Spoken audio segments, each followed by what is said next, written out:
Hey guys, welcome back to the Stay at Home Artist channel. I'm really excited to show you a filler stitch that's called an interlaced herringbone band. We're going to begin by working a double herringbone stitch as our foundation. So we're going to work the first row of herringbone stitches by making sure the needle goes underneath the previous stitch every time we go down. So I'm going to bring this underneath and slide it back down into the fabric. And then the next line is going upwards. I'm going to go over my last stitch. This stitch is going down, so I'm going to slide it underneath my previous stitch. And then I'll repeat that for this first row.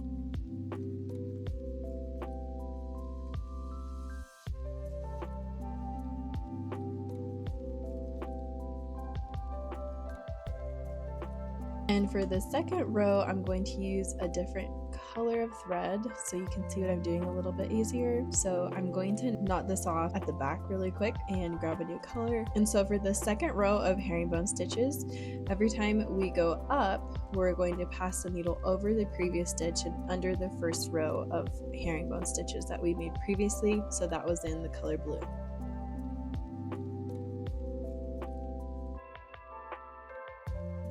When you're going down, we're going to pass the needle under the previous stitch and over the first row of herringbone stitches, which was our blue. This foundation stitch is the most important to get correctly because if you weave your thread incorrectly at this stage, the whole rest of your stitch is going to be messed up. Ask me how I know, because I messed up about 20 to 30 of them before I actually got it right. Just take my advice on that one.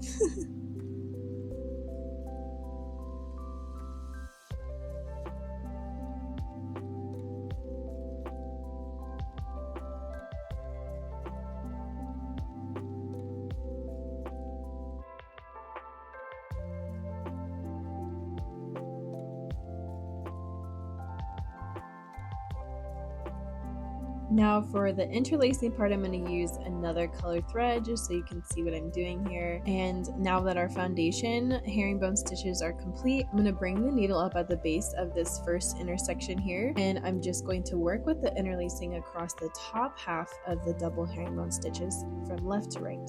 So when I go upwards, I'm going to pass the needle over and under the foundation herringbone stitches, and I'm going to go around this upper cross part of the foundation and pass the needle over and under the crossed area. Then when I go back down, I'm going to pass the needle over the herringbone stitch and under our working thread, and then under the herringbone stitch.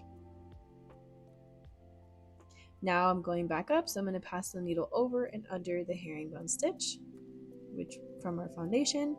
Then I'm going to go over and under this upper cross.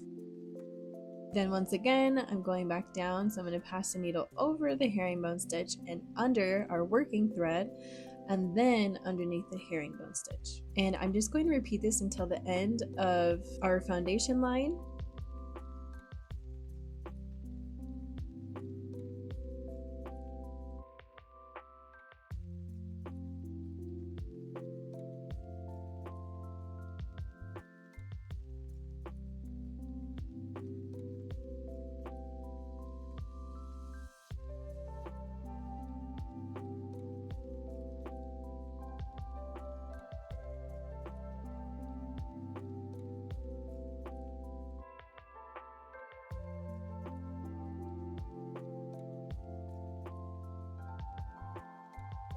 Then when I get to the last intersection here, I'm going to pass the needle under, over, and under the herringbone stitch.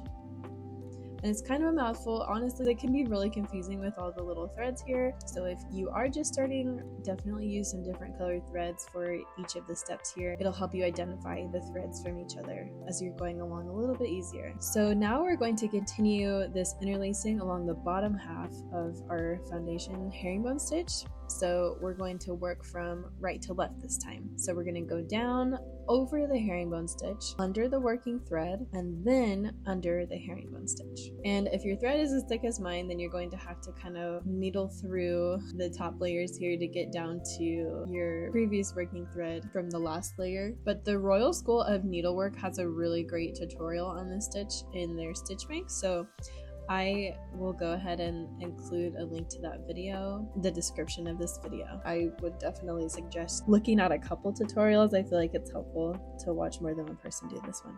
And same thing like before, so I'm just working the bottom half this time, so I'm going to weave my thread under the lower cross part, but going over and under that foundation herringbone stitch. And then when I come back up, I'm going to pass the needle over the herringbone stitch, under our working thread, and then over the working thread and under the herringbone stitch.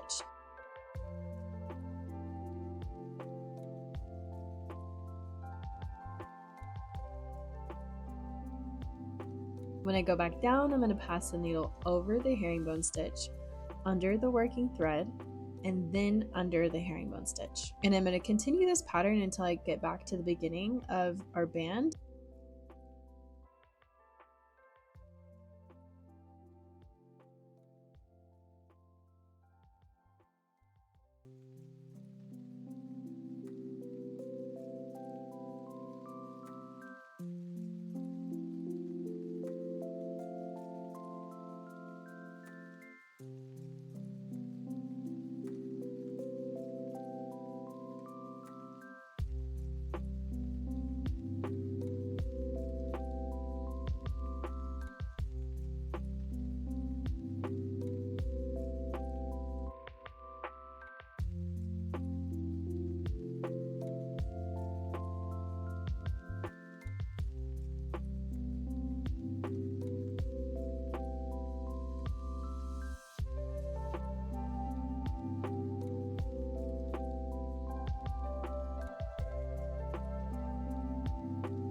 And then I'll weave my thread through that first little intersection there, and I'm going to pass the needle over and under the herringbone stitch.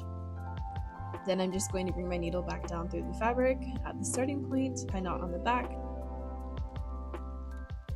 And I hope this tutorial was helpful for you. If you learned something new, please hit like and subscribe, and I will see you again next time. Thanks for joining me today.